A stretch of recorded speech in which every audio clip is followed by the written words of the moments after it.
नमस्कार। आज भी हम अंडमान निकोबार की लोक कथा सुनेंगे।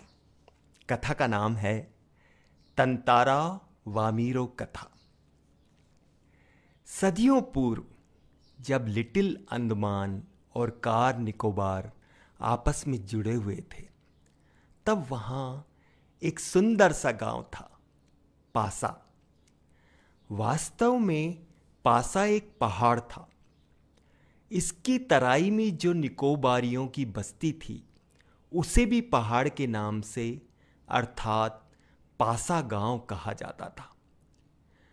पासा में एक सुंदर और शक्तिशाली युवक रहा करता था। उसका नाम था तंतारा। निकोबारी उसे बेहद प्रेम करते थे। तंतारा एक नेक और मददगार व्यक्ति था। हमेशा दूसरों की सहायता के लिए तैयार रहता। अपने गांव वालों की ही नहीं, बल्कि समूचे द्वीपवासियों की सेवा करना अपना परम कर्तव्य समझता था। अपने इस त्याग की वजह से वह चर्चित था। सभी उसका आदर करते थे, वक्त बेवक्त में उसे याद करते और वह भागा भागा वहां पहुंच जाता।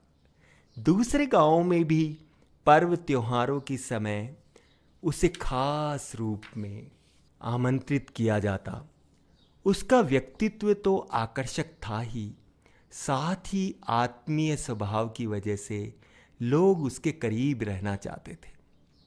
पारंपरिक पोशाक के साथ वह अपनी कमर में हमेशा एक लकड़ी की तलवार बांधे रहता।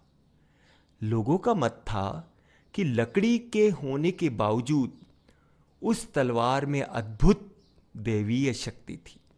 तंतारा अपनी तलवार को कभी अलग न होने देता। उसका दूसरों के सामने उपयोग भी न करता, किंतु उसके चर्चित साहसिक कारनामों के कारण लोग बाग तलवार के अद्भुत शक्ति का होना मानते थे। तंतारा की तलवार एक विलक्षण रहस्य थी। एक शाम तंतारा दिन भर के अथक परिश्रम के बाद समुद्र किनारे टहलने निकल पड़ा। सूरज समुद्र से लगे क्षितिज तले डूबने को था। समुद्र से ठंडी बयारें आ रही थी। उसका मन शांत था। विचार मग्न तंतारा समुद्री बालू पर बैठकर सूरज की अंतिम रंग बिरंगी किरणों को समुद्र पर निहारने लगा।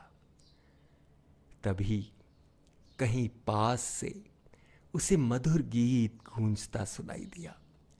गीत मानो बहता हुआ उसकी तरफ आ रहा हो।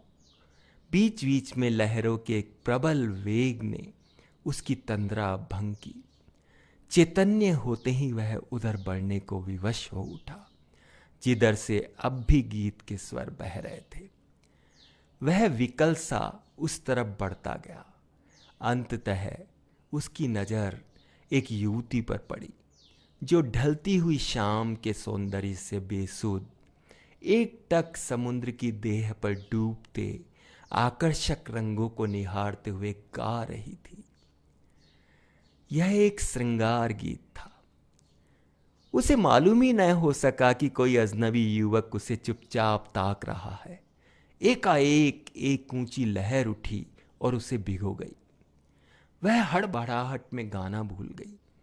इसके पहले कि वह सहज हो पाती, उसने अपने कानों में गूंजती गंभीर आकर्षक आवाज सुनी। तुमने एकाएक इतना मधुर गाना अधूरा क्यों छोड़ दिया? तंतारा ने विनम्र पूर्वक कहा। अपने सामने एक सुंदर युवक को देखकर वह हैरान हुई। उसके भीतर किसी कोमल भावना का संचार सा हुआ, किंतु अपने को संयत कर उसने बेरुखी के साथ जवाब दिया। पहले बताओ, तुम कौन हो? इस तरह मुझे घूरने और इस असंगत प्रश्न का कारण? अपने गांव के अलावा किसी और गांव के युवक के प्रश्नों का उत्तर देने को मैं बाध्य नहीं हूं, यह तुम भी जानते हो। तंतारा मानो सुध बुध खोए हुए था। संगीत के अलावा अब वह उस युवती के अनोखे रूप के जादू में आकंठ डूबा हुआ था। जवाब देने के स्थान पर उसने फिर अपना सवाल दोहराया, तुमने गाना क्यों रोक दिया? गाओ, गीत पूरा करो। सचमुच तुमने बहुत सुरीला कंठ पाया है। यह तो मेरे प्रश्न का उत्तर न हुआ, युवती ने कहा। सच बताओ, तुम कौन हो? लपाती गांव में तुम्हें कभी देखा नहीं। तंतारा मानो सम्मोहित था। उसके कानों में युवती की आवाज ठीक से पहुंच न सकी। उसने फिर विनय की, तुमने गाना क्यों रोक दिया? गाओ ना। युवती झुंझला उठी। वह कुछ और सोचने लगी। आखिर में उसने निश्चय पूर्वक एक बार फिर लगभग विरोध करते हुए कड़े स्वर में कहा, ढीठता की हद है। मैं जब से कुछ परिचय पूछ रही हूं और तुम बस एक ही राग अलाप रहे हो, गीत गाओ गीत गाओ। आखिर क्यों? क्या तुम्हें गांव का नियम नहीं मालूम? इतना बोलकर वह जाने के लिए तेजी से मुड़ी। तंतारा को मानो कुछ होश आया।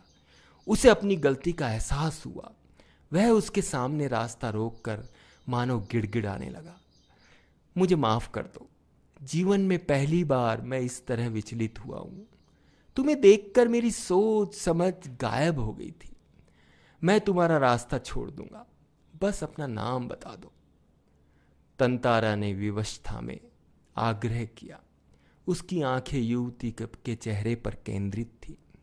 उसके चेहरे पर सच्ची विनय थी।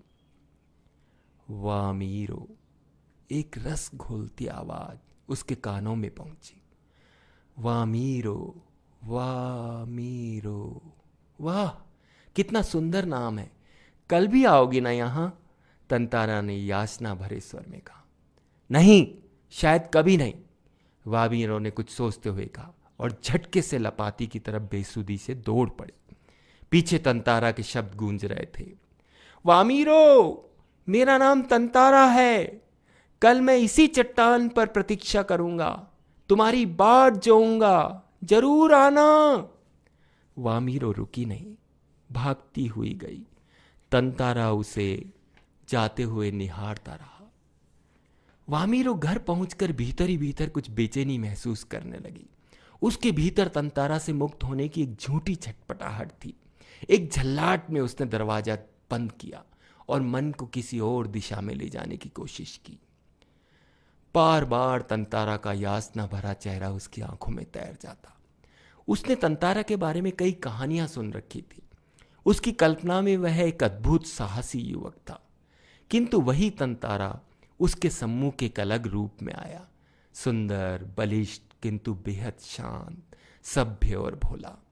उसका व्यक्तित्व शायद वैसा ही था जैसा वह अपने जीवन साथी के बारे में सोचती रही थी, किंतु एक दूसरे गांव के युवक के साथ वह संबंध परंपरा के विरुद्ध था।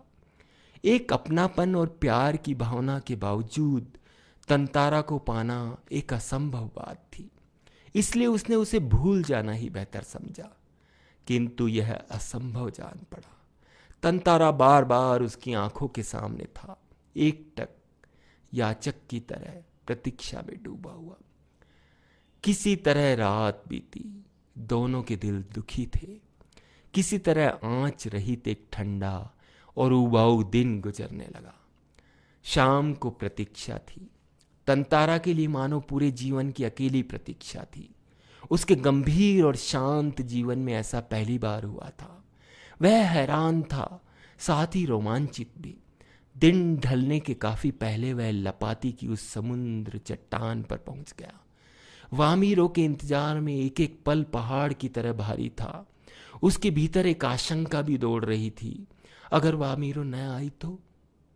वह कुछ निर्णय नहीं कर पा रहा था, सिर्फ प्रतीक्षारत था। बस आस की एक किरण थी जो समुद्र की देह पर डूबती किरणों की तरह कभी भी डूब सकती थी। वह बार बार लपाती के रास्ते पर नजरें दौड़ाता। सहसा नारियल के झुरमुटों में उसे एक आकृति दिखाई पड़ी। उसे लगा वामीरो ही हो सकती है। वह उठ खड़ा हुआ। आकृति कुछ साफ हुई, कुछ और। उसकी खुशी का ठिकाना न रहा। सचमुच वह वामीरो थी। लगा जैसे वह घबराहट में थी। वह अपने को छुपाते हुए बढ़ रही थी। बीच बीच में इधर उधर दृष्टि दौड़ाना न भूलती। फिर तेज कदमों से चलती हुई तंतारा के सामने आकर ठिठक गई। दोनों शब्दहीन थे। कुछ था जो दोनों के भीतर बह रहा था। एक टक निहारते हुए वे जाने कब तक खड़े रहे। सूरज समुद्र की लहरों में कहीं खो गया था। अंधेरा बढ़ रहा था। अचानक वामीरो कुछ सचेत हुई और घर की तरफ दौड़ पड़ी। तंतारा अब भी वहीं खड़ा था, निश्चल, शब्दहीन। दोनों रोज उसी जगह पहुंचते और मूर्ति की तरह एक दूसरे को एकटक ताकते रहते। बस भीतरी समर्पण था जो लगातार गहरा रहा था। लपाती के कुछ युवकों ने इस मूक प्रेम को भांप लिया और खबर हवा की तरह बह उठी। वामीरो लापाती ग्राम की थी और तंतारा पासा का। दोनों का संबंध संभव न था। रीति अनुसार दोनों को एक ही गांव का होना जरूरी था। वामीरो और तंतारा को समझाने बुझाने के कई प्रयास हुए, किंतु दोनों अडिग रहे। वे नियमित लपाती के उसी समुद्र के किनारे पर मिलते रहे। अफवाहें फैलती रही। कुछ समय बाद पासा गांव में सुअर पर्व का आयोजन हुआ। सुअर पर्व में हष्टपुष्ट सुअरों के प्रदर्शन के अतिरिक्त सुअरों से युवकों की शक्ति परीक्षण प्रतियोगिता भी होती है। साल में एक बार सभी गांव के लोग उसमें हिस्सा लेते थे। बाद में नृत्य, संगीत और भोज का भी आयोजन होता था। शाम से सभी लोग पासा में इकट्ठा होने लगे। धीरे धीरे विभिन्न कार्यक्रम शुरू हुए। तंतारा का मन इन कार्यक्रमों में तनिक भी नहीं था। उसकी व्याकुल आंखें वामीरो को ढूंढने में लगी थी। नारियल के झुंड में एक पेड़ के पीछे से उसे जैसे कोई झांकता दिखा। उसने थोड़ा और करीब जाकर पहचानने की चेष्टा की। वह वामीरो थी जो डर की वजह से सामने आने से झिझक रही थी। उसकी आंखें तरल थी, होंठ कांप रहे थे। तंतारा को देखते ही वह फूट कर रोने लगी। तंतारा विहल हुआ। उसके कुछ बोलते ही नहीं बन पड़ रहा था। रोने की आवाज लगातार ऊंची होती जा रही थी। तंतारा बेहाल था। वामीरो के रोने के स्वरों को सुनकर उसकी मां वहां पहुंची और दोनों को देखकर आग बबूला हो उठी। सारे गांव वालों की उपस्थिति में वह दृश्य उसे अपमानजनक लगा। इस बीच गांव के कुछ लोग भी वहां पहुंच गए। वामीरो की मां क्रोध में उफन उठी। उसने तंतारा को तरह तरह से अपमानित किया। गांव के लोग भी तंतारा के विरोध में आवाजें उठाने लगे। वह तंतारा के लिए असहनीय था। वामीरो अब भी रोई जा रही थी। तंतारा भी गुस्से से भर उठा। उसे जहां विवाह की निषेध परंपरा पर क्षोभ था, वहीं अपनी असहायता पर खींच। वामीरो का दुख उसे और गहरा कर रहा था। उसे मालूम न था कि क्या कदम उठाना चाहिए। अनायास उसका हाथ तलवार की मूठ पर जा टिका। क्रोध में उसने तलवार निकाली और कुछ विचार करता रहा। क्रोध लगातार अग्नि की तरह बढ़ रहा था। लोग सहम उठे। एक सन्नाटा सा खिंच गया। जब कोई राह न सूझी तो क्रोध का शमन करने के लिए उसने शक्तिवर उसे धरती में घोंप दिया और ताकत से उसे खींचने लगा। वह पसीने से नहा उठा। सब घबराए हुए थे। वह तलवार को अपनी तरफ खींचते खींचते दूर तक पहुंच गया। वह हाँफ रहा था। अचानक जहां तक लकीर खिंच गई थी, वहां एक दरार होने लगी, मानो धरती दो टुकड़ों में बंटने लगी हो। एक गड़गड़ाहट सी गूंजने लगी और लकीर की सीध में धरती फटती ही जा रही थी।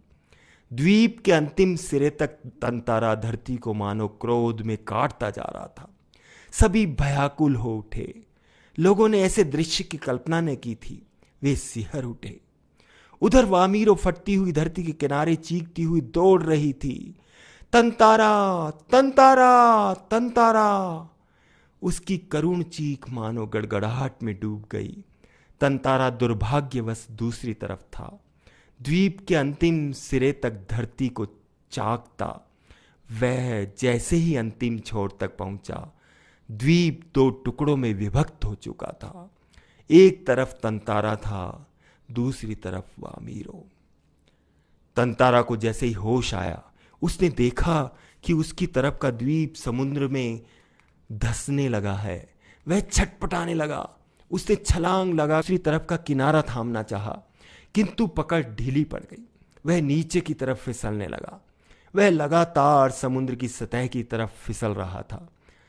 उसके मुंह में सिर्फ एक ही चीख उभरकर डूब रही थी, वामीरो, वामीरो, वामीरो। उधर वामीरो भी तंतारा तंतारा पुकार रही थी।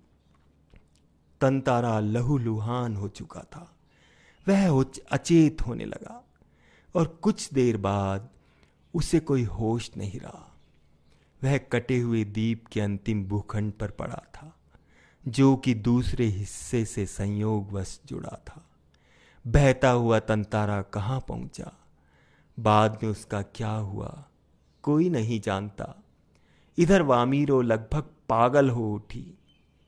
वह हर समय तंतारा को खोजती हुई उसी जगह पहुंचती और घंटों बैठी रहती। उसने खाना पीना छोड़ दिया। परिवार से वह एक तरह से विलग हो गई। लोगों ने उसे ढूंढने की बहुत कोशिश की, किंतु कोई सुराग न मिला।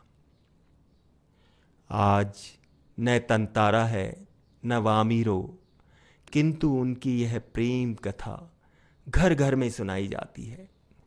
निकोबारियों का मत है कि तंतारा की तलवार से कार निकोबार के जो टुकड़े हुए थे, उसमें दूसरा टुकड़ा लिटिल अंडमान है, जो कार निकोबार से आज 96 किलोमीटर दूर स्थित है। निकोबारी इस घटना के बाद दूसरे गांवों में भी आपसी वैवाहिक संबंध करने लगे। तंतारा वामीरो की त्यागमयी मौत से शायद इसी सुखद बदलाव के लिए थी। तो यह कहानी एक बहुत सुंदर सी पुस्तक में ज्ञान विज्ञान समिति द्वारा छापी गई है। तो ज्ञान विज्ञान समिति का बहुत बहुत आभार, शुक्रिया।